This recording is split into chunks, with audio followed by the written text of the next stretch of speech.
अस्सलाम वालेकुम। आज की इस वीडियो में जो हम डिस्कस करेंगे चैप्टर नंबर 2 एक्सरसाइज 2.6 और आज हमारा लेक्चर नंबर 16 है। इसमें जो हमें पढ़ना है होमोजीनियस इक्वेशन और होमोजीनियस इक्वेशन में किस तरह हम trivial and non trivial solution find करेंगे, इसको आज हम डिस्कस करेंगे। ठीक है ना। तो उम्मीद करता हूं कि आपने चैनल को सब्सक्राइब कर लिया होगा और आप सब खैरियत से होंगे। अगर आपने चैनल को सब्सक्राइब नहीं किया है तो आप चैनल को सब्सक्राइब कर लें ताकि मेरी वीडियो आप तक बआसानी पहुंच सके। तो स्टार्ट करते हैं आज का lecture. Solve the following homogeneous system of linear equation for non trivial solution if possible. ठीक है, अगर नॉन ट्रिवियल सॉल्यूशन पॉसिबल है तो उसको आप क्या करो, फाइंड करो। तो सबसे पहले आपको जो इक्वेशन गिवन है पार्ट 1 में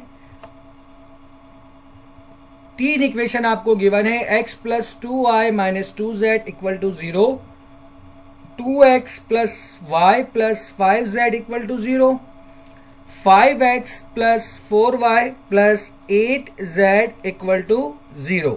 ठीक है, आपको क्या करना है कि अगर नॉन ट्रिवियल सॉल्यूशन पॉसिबल है तो आप वो फाइंड करोगे। अच्छा, होमोजीनियस इक्वेशन आपके पास क्या है कि हम कहते हैं कि अगर आपके पास जो अननोन है यानी कि वेरिएबल है, अगर हर एक टर्म में डिग्री आपके पास सेम है, अगर हर एक टर्म में डिग्री आपके पास सेम है टर्म की, तो इट मीन्स कि वो आपका क्या कहलाता है, होमोजीनियस इक्वेशन। जैसा कि आपको दिख रहा है फर्स्ट इक्वेशन में x की पावर 1, y की पावर 1, z की पावर 1। इट मीन्स जो तीन टर्म है, इन तीनों टर्म में डिग्री आपके पास क्या है, सेम है। Similarly x, y, z, again जो सेकेंड इक्वेशन है इसमें भी आपके पास जो डिग्री है वो क्या है, सेम है। और जो लास्ट टर्म है आपके पास, इसमें भी डिग्री आपके पास क्या है, सेम है। इट मीन्स कि ये आपके पास क्या कहलाएगा, होमोजीनियस इक्वेशन। और जितने भी इसके कांस्टेंट है वो क्या है, 0 है। तो इससे तो ये एक बात तो कंफर्म है हमारे पास कि ये तीनों इक्वेशन जो पास हो रहा है वो कहां से पास हो रहा है, ओरिजिन से। ठीक है, क्योंकि इसमें कांस्टेंट लेस है और जो भी इक्वेशन कांस्टेंट लेस हो इट मीन्स कि वो पास होता है कहां से, ओरिजिन से। ठीक है, तो एक तो सॉल्यूशन हमें पता है कि जिसका सॉल्यूशन क्या होगा, ओरिजिन होगा, यानी कि x भी 0, y भी 0 और z भी 0। तो इसका मतलब ये हुआ कि ट्रिवियल सॉल्यूशन तो हमारे पास मौजूद है। अब क्या इसके अंदर नॉन ट्रिवियल भी एग्जिस्ट करता है या नहीं करता, ये हमें फाइंड करना है। नॉन ट्रिवियल का मतलब होता है ओवरलैपिंग। ठीक है, यानी कि एक के ऊपर एक। तो हम कहते हैं कि इन्फिनाइटली मैनी सॉल्यूशन है। अब इसके लिए जो हमारे पास तरीका है वो हम क्या करते हैं, सिंपल, हम सबसे पहले क्या करेंगे, इस मैट्रिक्स को, इस इक्वेशन को मैट्रिक्स फॉर्म में कन्वर्ट करेंगे, यानी कि ax इक्वल टू b। यानी कि सबसे पहले हम बनाएंगे a मैट्रिक्स, जिसमें हम क्या लिखेंगे, कोफिशिएंट ऑफ वेरिएबल को, यानी कि फर्स्ट कॉलम में जो हम लिखेंगे वो कोफिशिएंट ऑफ x को, सेकेंड कॉलम में जो हम लिखेंगे वो किसे हम लिखेंगे, कोफिशिएंट ऑफ y को, और सिमिलरली थर्ड कॉलम में जो हम लिखेंगे वो किसे हम लिखेंगे, कोफिशिएंट ऑफ z को।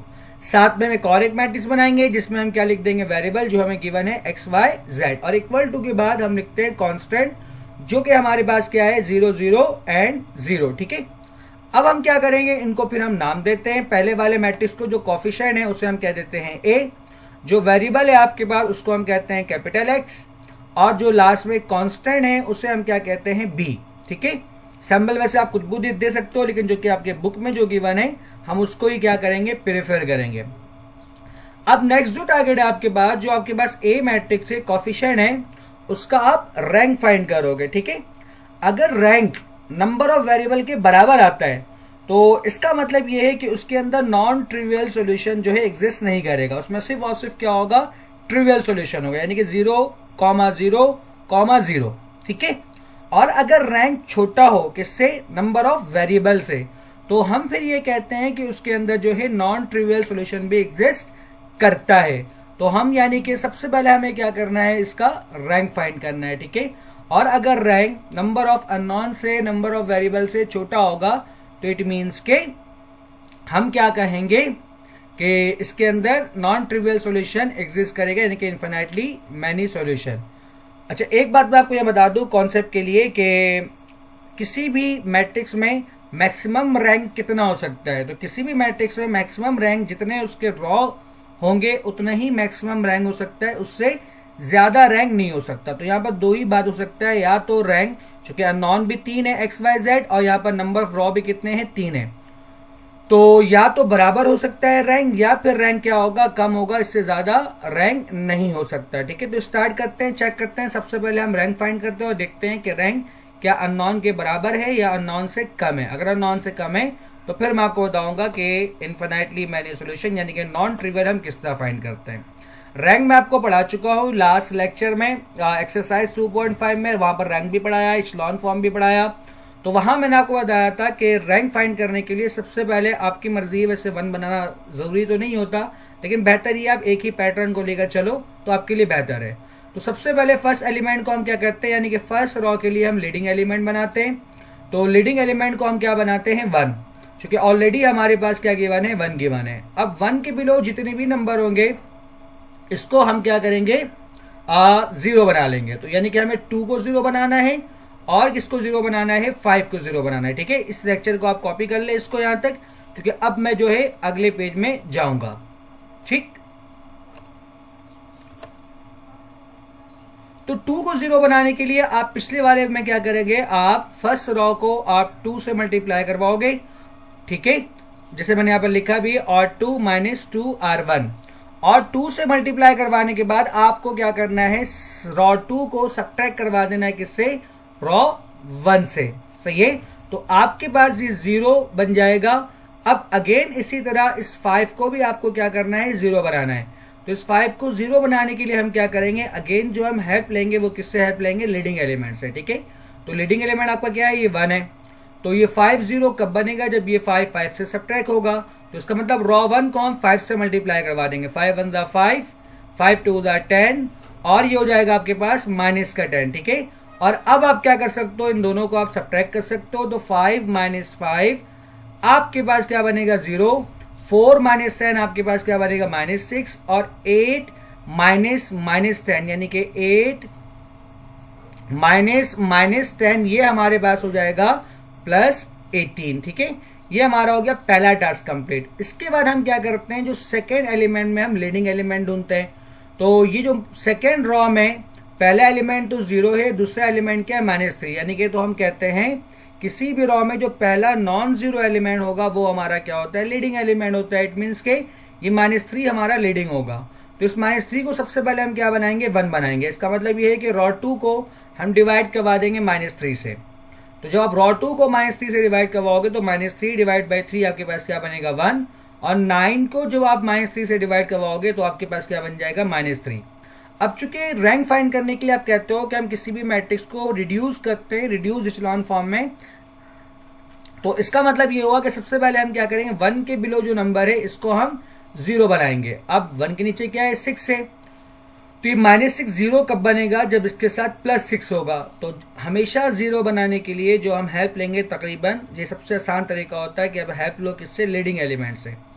तो आपको 6 लाना है, तो इसके लिए आप क्या करो, रॉ 2 को 6 से मल्टीप्लाई करवाओ, 0 × 6 0, 6 1 दा 6, और ये आपके पास हो जाएगा -18। ठीक है, अब आप क्या करो, इन दोनों को ऐड कर दो। तो 0 + 0 आपके पास क्या बनेगा 0, -6 + 6 आपके पास क्या बन जाएगा 0, और 18 + -18 आपके पास ये भी क्या हो जाएगा 0। अब इसके आगे आप कोई काम करो भी, यानी कि आप अगर आप इसको रिड्यूस इचेलॉन फॉर्म में कन्वर्ट भी कर लो तब भी आपका रैंक सेम रहेगा, तो आगे करने की जरूरत आपको नहीं है। तो यहीं से हम क्या करेंगे देख के बताएंगे कि एक रो आपका कंप्लीट क्या हो गया है 0 हो गया है। इट मीन्स के जो आपके पास इस मैट्रिक्स का रैंक है वो कितना है 2 है। तो हम लिखेंगे कि इस मैट्रिक्स का जो रैंक है वो कितना है 2 है, और इसके अंदर जो नंबर ऑफ वेरिएबल है वो कितने हैं आपके पास 3 है। इट मीन्स के रैंक जो है लेस है किससे, नंबर ऑफ वेरिएबल से। तो मैंने आपको बताया कि अगर रैंक जो है नंबर ऑफ वेरिएबल से लेस होगा तो इट मीन्स के उसके अंदर नॉन ट्रिवियल सॉल्यूशन एग्जिस्ट करता है, यानी कि इनफिनाइटली मैनी सॉल्यूशन। इसको फाइंड करने का क्या तरीका है कि आप हेल्प लोगे किससे, इक्वेशन नंबर 1 से। तो system as has infinitely many solution, ठीक है, फ्रॉम इक्वेशन नंबर 1। सबसे पहले आपके पास क्या है 1 का मतलब x, 2 2y, और आखिर में क्या है -2 यानी कि -2z। ये आपका बन गया पहला इक्वेशन। सेकेंड इक्वेशन के लिए x तो आपका 0 है, सिंबल y -3z = 0, और लास्ट तो आपके पास क्या हो गया, कंप्लीट जीरो। तो सिंबल हमारे पास क्या बनेगा, x plus 2y minus 2z equal to 0 और y minus 3z equal to 0। ये माइनस का 3z है, उसको आप कहा ले जाओगे राइट साइड पर, यानी कि y इक्वल टू 3z।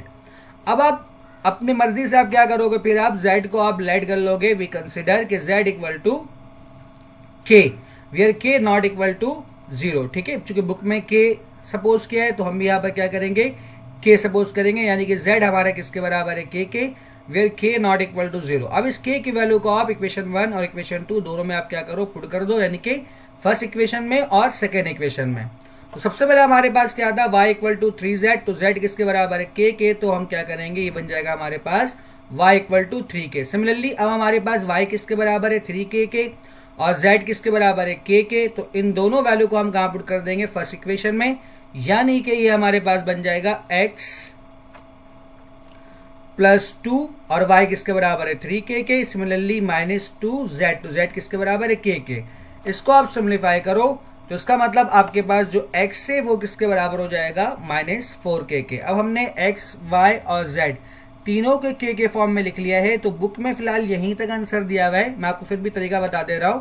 तो आप क्या करो, यहाँ पर k की डिफरेंट वैल्यू पुट करो, और जैसे जैसे आप k की डिफरेंट वैल्यू पुट करोगे आपके पास डिफरेंट सॉल्यूशन आते जाएगा। तो इस तरीके से हम क्या करते हैं, नॉन ट्रिवियल सॉल्यूशन को हम फाइंड करते हैं। ठीक है, वैसे बुक में आपके पास जस्ट k तक ही आंसर दिया हुआ है, तो आप इसको बस यहीं तक कंसिडर करोगे। ठीक है, लेकिन अगर आपको कभी फाइंड करना हो तो आप क्या करो, k के अपनी मर्जी से आप, k आपका जो बिलोंग करेगा बेसिकली वो किससे, k belongs to real number. ठीक है, एक्सेप्ट 0, 0 के अलावा आप कुछ भी पुट कर दो, कोई फर्क नहीं पड़ेगा। ठीक है, डन है। तो इसी तरह आपके पास जो नेक्स्ट क्वेश्चन है इसका पार्ट 2, 3 इक्वेशन आपको गिवन है। सबसे पहले इसको आप क्या करोगे, मैट्रिक्स फॉर्म में कन्वर्ट करोगे। जैसा कि मैंने आपको बताया कि पहले कॉलम में हम क्या लिखेंगे, कोएफिशिएंट ऑफ x, दूसरे कॉलम में हम क्या लिखेंगे, कोएफिशिएंट ऑफ y, और तीसरे कॉलम में हम क्या लिखेंगे, कोएफिशिएंट ऑफ z। साथ में हम वेरिएबल बनाएंगे और फिर इक्वल टू कांस्टेंट। अब आप क्या करो, उसको नाम दोगे, पहले वाले को आप क्या दोगे a, उसके बाद कैपिटल X और उसके बाद फिर b। तो फिर फर्स्ट मैट्रिक्स का आपको क्या करना है, रैंक फाइंड करना है। नाउ इसका आपको क्या करना है, रैंक फाइंड करना है। तो आपके पास पहला एलिमेंट 1 है, यानी कि इसके नीचे वाले को आप क्या बनाओगे, 0। ठीक है, आप इसको कॉपी कर लें ताकि फिर हम आगे बढ़े। तो इस 2 को 0 बनाने के लिए हम क्या करेंगे, इस वाले 1 को हम 2 से मल्टीप्लाई करवाएंगे। 2 ये हो जाएगा 8 और ये आपके पास हो जाएगा 2 मल्टीप्लाई टू 4। ठीक है, अब इन दोनों को आप सब्ट्रैक्ट करोगे, 2 माइनस 2 0 आएगा, 1 माइनस 8 माइनस 7 आएगा, माइनस 3 माइनस 4 आपके पास क्या आएगा, माइनस 7। जैसा कि यहां पर आपको दिख रहा है कि हमने क्या किया है, रॉ 2 माइनस 2 रॉ 1। सिमिलरली इस 3 को भी आप 0 बनाओगे, तो इस 3 को 0 बनाने के लिए अगेन जो हम हेल्प लेंगे वो किससे, लीडिंग से। 3 1 3, 4 3 12 और 2 3 6। और आप क्या करो, इन दोनों को सब्ट्रैक्ट कर दो। तो 3 माइनस 3 आपके पास क्या होगा, 0।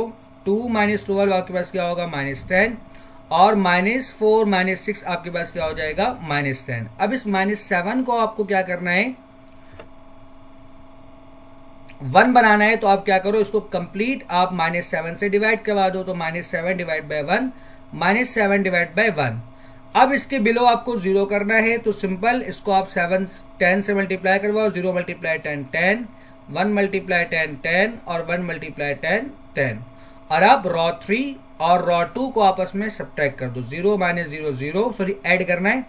माइनस 10 प्लस 10 आपके पास क्या होगा, 0। माइनस 10 प्लस 10 आपके पास क्या हो जाएगा, 0। इस तरह आपको दिख रहा है कंप्लीट जो रॉ है वो क्या बन गया, 0। तो हम इसका रैंक डिफाइन कर सकते हैं। जो इसका रैंक है वो कितना है, 2 है, और इसके अंदर जो नंबर ऑफ वेरिएबल है वो कितने हैं, 3 है। इट मीन्स के अगेन इसके अंदर इन्फिनाइटली मैनी सोल्यूशन यानी कि नॉन ट्रिवियल सोल्यूशन एग्जिस्ट करता है।